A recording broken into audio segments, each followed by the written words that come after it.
राम जी का चरित्र कितना महान है। जब रावण लंका में माता जानकी जी को चोरी करके ले गया तो रोज परेशान होने लगा।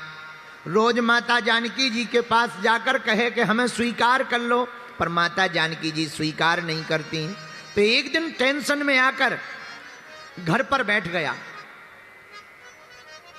रावण का मन हीन देखकर मंदोदरी ने कहा, क्या बात है?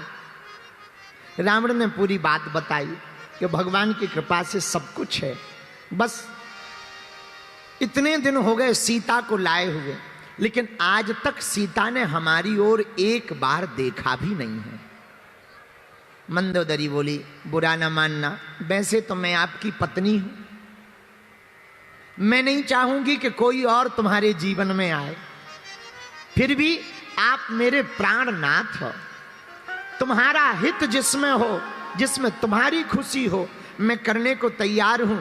तुम्हारी तरफ सीता देख नहीं रही, एक काम करो, तुम तो मायावी हो, तुम तो शक्तिवान हो, आज एक काम करना, तुम सीता के सामने जाना तो राम बन करके जाना, सीता तुम्हारी तरफ देख लेगी। रावण रोने लगा, आंखों से आंसू बहाने लगा। तो मंदोदरी ने आंसू पोंछते हुए रावण से कहा, क्या बात है, आप रो क्यों रहे? रावण कहता, फिर तो और बड़ा लफड़ा होता है। बोले क्या?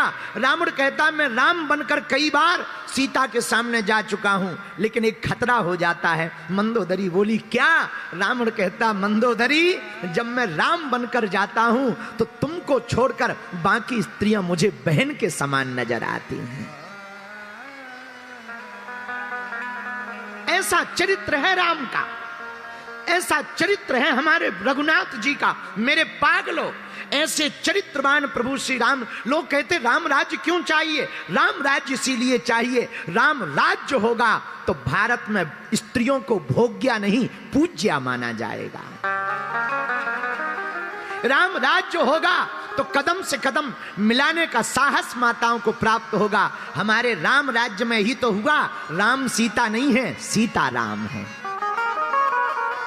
कृष्ण राधा नहीं है, राधे श्याम है।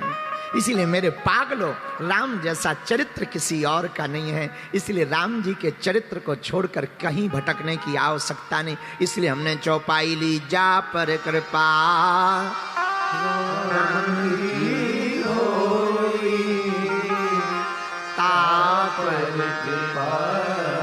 बोलो, करे सबको सीताराम सीताराम सीताराम कहिए,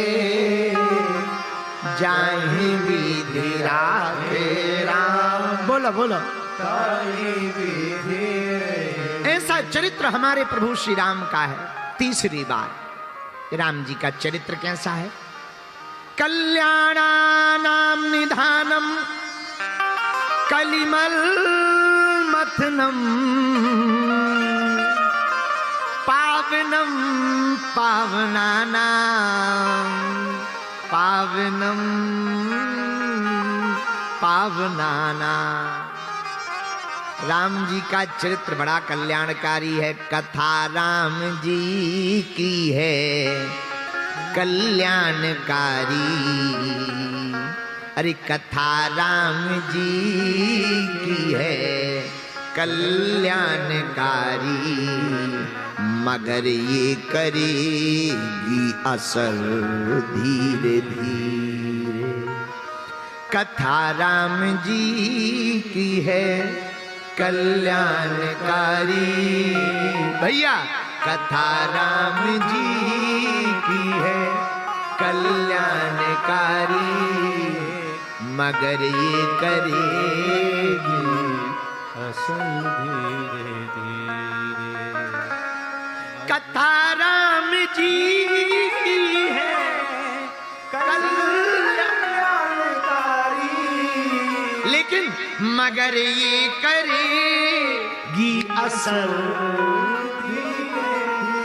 जब तक कथा सुनते हैं तब तक तो मन लगता है, लेकिन जैसे ही कथा से घर चले जाओ दिमाग खराब होने लगता। गुरुजी कह रहे थे सच बोलो, गुरुजी कह रहे थे मस्ती में जियो, गुरुजी कह रहे थे टेंशन में ना रहो, गुरुजी कह रहे थे हंस के जियो, और घर जाके टेंशन ही टेंशन मिल जाती।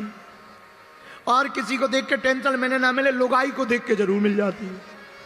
हाँ, हमारा एक चेला था, चेला बाहर हंसता रहता था, घर पे जाके उनसे मुंह बना लेता था जैसे पिट के आया। तो हमने धीरे से कहा, हमने कहा एक बात बताओ, तुम बाहर बहुत हंसते रहते हो और घर में जाते ही तुम मुंह क्यों बना लेते हो? बोले गुरुजी, अगर घर में हंसते हुए घुस करके प्रवेश करो, लुगाई 50 सवाल पूछती है कहां से आ रहे हो, कहां गए थे, कहां मजे मार रहे थे, अब कौन उत्तर देवे? तो हम कहा करते क्या? बोले बाहर कितने खुश रह ले, पर घर पे ऐसे घुसो जैसे भारी टेंशन में हो तो पूरी रात चुप रहती है। बोले चुप रहती है। बाद में हमें पता लगा वो आदमी भी पंचकुला का ही था। आओ आओ आओ, इसलिए हम ज्यादा बात नहीं किया। अब आज हमें टेंशन नहीं है, आज तो 2 घंटा में फॉरवर्ड होने वाले हैं। आओ तो भैया बुरा ना मानना। देखो भगवान की कथा क्या करती है, कथा क्यों सुननी चाहिए भैया? कथा सुनने से जीवन जीने की कला प्राप्त होती है, लेकिन सुनने भर से काम नहीं चलेगा। तुम कथा में आके बैठ गए ये बड़ी बात नहीं है, कथा तुम्हारे दिल में आकर के बैठ जाए ये बहुत बड़ी बात है। तुम्हारे मन में कथा ना बैठे और तुम जीवन में ना उतार पाओ। जैसे पानी का फॉर्मूला पता कर लो तुम, भैया ये पानी का फॉर्मूला है, ऐसे पानी बनता है, OH2 से फॉर्मूला है इसका, ऐसे ऐसे उसका गुणा भाग है। अब तुम खूब पढ़ाई कर लो, पर प्यास लगेगी तो फॉर्मूला काम नहीं करेगा, पानी ही काम करेगा, वरना निपट जाओगे, जल्दी ठटरी भर जाएगी, 13वीं हो जाएगी।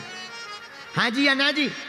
तो फॉर्मूला से प्यास नहीं बुझेगी, प्यास तो पीने से ही बुझेगी। वैसे ही कथा सुनने से कल्याण नहीं होगा, कथा को जीवन में उतारने से तुम्हारा कल्याण होगा। पर कल्याण कब? कथा राम जी की है कल्याणकारी, मगर ये करेगी असर भी, मगर ये करेगी असर। अगर राम जी की कथा या हनुमान जी की कथा मेरे प्रिय श्रोताओं तुम सुनोगे तो थोड़ा समय तो लगेगा, आनंद आने में, थोड़ा मस्ती आने में, थोड़ा समझ आने में आनंद आएगा, लेकिन धीरे धीरे जब तुम समझने लगोगे तो तुम्हें कथा के अलावा, भगवान के अलावा कुछ भी नजर नहीं आएगा, फिर वही प्रिय लगने लगेगा। बोलो सीताराम, जोर से बोलो, और जोर से बोलो, और जोर से बोलो।